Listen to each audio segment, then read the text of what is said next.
საარჩევნო პროცესი არავინ არ შეგაშინოთ არ გაიფიქროთ ის რომ ვიღაცა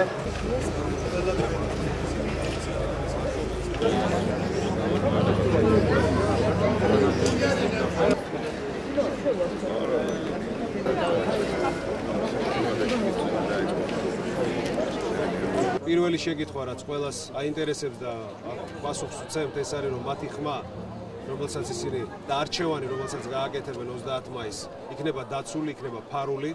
ეგ არის ძალიან მნიშვნელოვანი და კიდევ ერთხელ მინდა ხაზი გაუსვა რომ კონფიდენციალურობა ხმის არის გარანტირებული, ამიტომ შინაგანი ხმით, შინაგანი ნებით უნდა მიიღოს გადაწყვეტილება და საკუთარი არჩევანი ადამიანმა 30 მაისს დააფიქსიროს.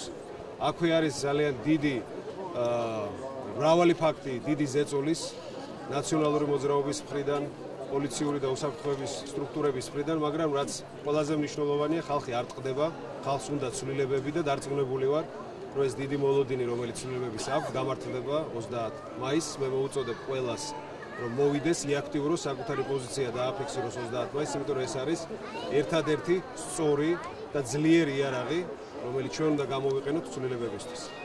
გარდა ამისა, ყველგან არის ერთი და იგივე პრობლემა, სიღარიბის ზღვარმა ძალიან დიდი მასშტაბებით დაიწყო ზრდა ბოლო წლებში. უმუშევრობა, რომელიც პრაქტიკულად ტოტალურია თბილისის ყველა უბანში, აქაც პრობლემურია.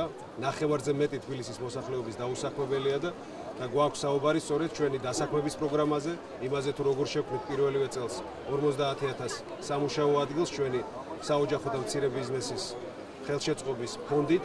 ასევე გვაქვს ძალიან ფართოდ საუბარი ჩვენი ჯანდაცვის შეთავაზებაზე, რომელიც არის რეალისტური, რომელიც არის ეკონომიკურად დასაბუთებული და ყველა თბილისელს ეყოლება საკუთარი ოჯახის ექიმი და ექნება მინიმალური უნივერსალური ჯანდაცვა.